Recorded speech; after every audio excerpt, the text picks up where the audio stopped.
Denmark abolishes all corona measures. You can find this at freedomfirstnetwork.com. Danish Parliament recently decided in Copenhagen that all corona measures should be ended from October 1. There will therefore no longer be a mask requirement and a test regime will be abolished. The Danes will then no longer have to provide evidence of whether they are vaccinated or unvaccinated, or whether they have tested positive or negative. All corona measures are being lifted in view of the increasing incidence figures in Denmark, reported RT Deutsch.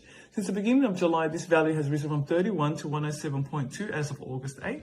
At the same time, the upper limits of this corona indicator has increased significantly. At the same time, the incident limits are increased significantly in communities from 300 to 500 infected people within 7 days, in the districts from 500 to 1,000. However, the prerequisite is that an increasing number of COVID-19 patients does not overload the healthcare system. Denmark's SSI Infectious Diseases Agency said it no longer relied on vaccination to achieve herd immunity in the country.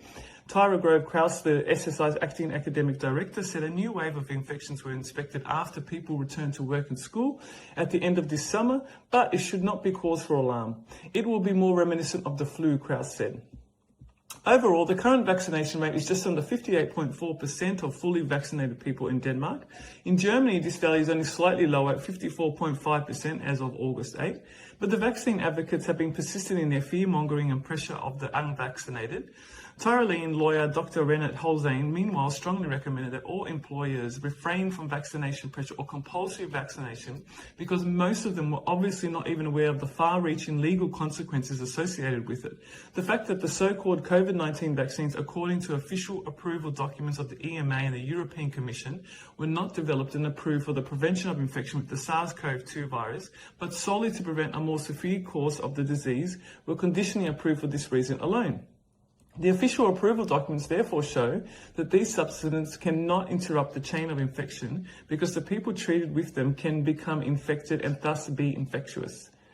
Practice also proves that people who are completely vaccinated become infected with the virus and even have the same viral load as unvaccinated people, as the CDC, among others, has admitted.